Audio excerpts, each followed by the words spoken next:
কুল হুয়াল্লাহু আহাদ আল্লাহুস সামাদ লাম ইয়ালিদ ওয়া লাম ইউলাদ ওয়া লাম ইয়াকুল লাহু কুফুয়ান আহাদ।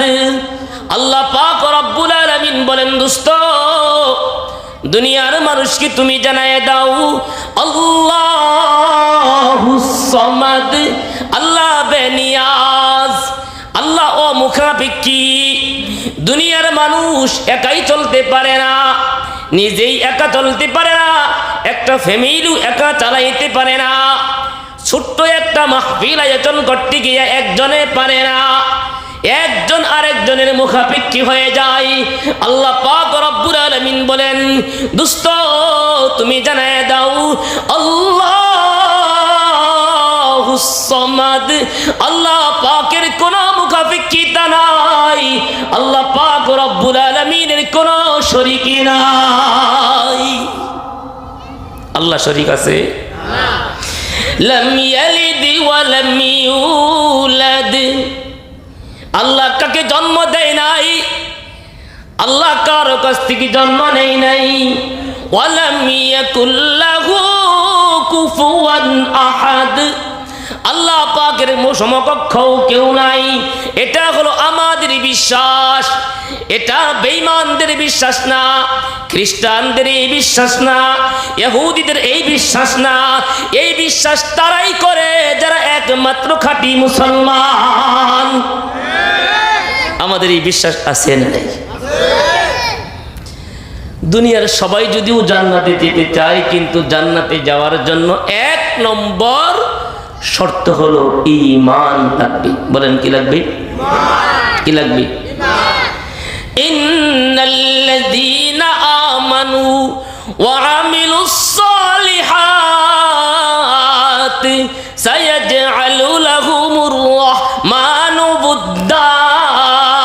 আল্লাহ পাক রব্বুল আলামিন বলেন, নিশ্চয়ই যারা ঈমানদার এবং নেক কাজ করে, আল্লাহ পাক রব্বুল আলামিন বলেন শুধু আমি তাদেরকে জান্নাত দিব তা না, আমি আল্লাহ আমার পক্ষ থেকে তাদেরকে ভালোবাসা দান করে দিব। সুবহানাল্লাহ। আল্লাহ যদি কাউকে ভালোবাসে তার কোনো টেনশন আছে? আছে? পিছনের যুবক ভাইদের মনে হয় টেনশন আছে নাকি? আল্লাহ যদি ভালোবাসে আরো কোনো টেনশন আছে? আল্লাহ বলেন এক নম্বর পুরস্কার আল্লাহর ভালোবাসা। আল্লাহ ইন্নাল্লাযীনা আমানু ওয়া আমিলুস সালিহাতি সায়াজআলু লাহুমুর রাহমানু বুদ্দা। আল্লাহ রব্বুল আলামিন বলেন আমার এক নম্বর পুরস্কার আমি তাদেরকে ভালোবাসি। আল্লাহ পাক রব্বুল আলামিন যখন কাউকে ভালোবাসে, দুনিয়ার কোনো বেঈমান, দুনিয়ার কোনো দুশমন তাকে ক্ষতি করতে পারে না। ঠিক না ঠিক?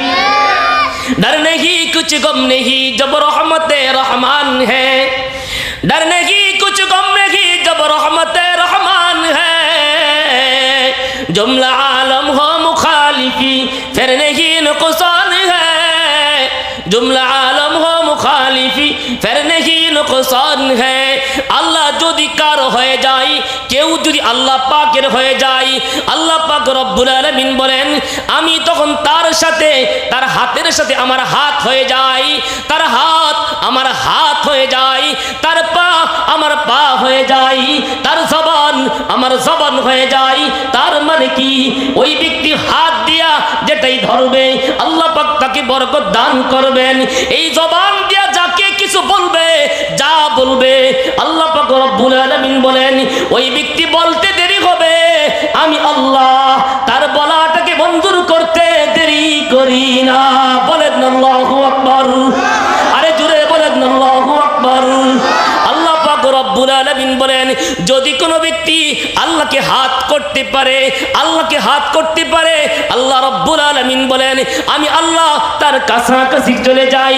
ওই ব্যক্তি যদি আমাকে হাত করতে পারে, জমিনে হাঁটবে কিন্তু তারপরেও তার হাঁটার আওয়াজ জান্নাতে পাওয়া যায়। আছে না নাই? হযরতে বেলাল হাফসি রাদিয়াল্লাহু তাআলা আনহু জমিনে হাঁটে নবীজি সাল্লাল্লাহু আলাইহি সাল্লাম বলেন, ইয়া রাব্বুল আলামিন, আমি জান্নাত দেখতেছি, কিন্তু আমার আগে আগে কার হাঁটার আওয়াজ পাওয়া যায়? বলেন আল্লাহু আকবার। আরে জোরে বলেন আল্লাহু আকবার। আল্লাহ রাব্বুল আলামিন নবীকে নিয়েছেন জান্নাত দেখানোর জন্য। নবীর সামনে তো কারো হাঁটার কথা না। নবীজি সাল্লাল্লাহু আলাইহি সাল্লাম বলেন, ওগো মালিক, আমার সামনে কার হাঁটার আওয়াজ পাওয়া যায়? রব্বুল আলামিন বলেন, ও দোস্ত, কার হাঁটার আওয়াজ পাওয়া যায় আপনি জানেন না? নবীজি সাল্লাল্লাহু আলাইহি সাল্লাম বলেন, না না, আমি জানি না। আল্লাহ রাব্বুল আলামিন বলেন, দোস্ত, এটা আবু বকর সিদ্দিকের আওয়াজ না, এটা উমরে ফারুকের আওয়াজ না, এটা উসমানে গনি না, এটা আলী মুর্তাজা না। ও দোস্ত, আপনার কালো বেলাল, আপনার হাফসি বেলাল, যেই বেলালের চেহারার দিকে তাকাইলে দুনিয়ার চোখ দিয়ে তাকে পছন্দ করে না, যেই বেলাল গোলাম, যেই বেলালের কোনো ক্ষমতা নাই, যেই বেলালের কোনো রূপ সৌন্দর্য নাই, যেই বেলালের দুনিয়াতে কোনো প্রভাব প্রতিপত্তি নাই, কিন্তু সেই বেলাল জমিনে হাঁটে, ওই হাঁটার আওয়াজ আমি আল্লাহ জান্নাতে শুরু করে দিলাম। কারণ কি? ওই বেলাল আল্লাহকে আপন করে নিয়েছেন। ইন্নাল্লাযীনা আমানু ওয়া আমিলুস সালিহাত সায়াজআলু লাহুমুর রাহমানু বুদ্দা। যেই ব্যক্তি আল্লাহকে আপন করতে পারবে, আল্লাহ রাব্বুল আলামিন বলেন, আমি আল্লাহ মরণ পর্যন্ত তার আপন হয়ে থাকব। আল্লাহকে আপন করতে কে কে রাজি? দুহাত উঁচু করে দেখেন।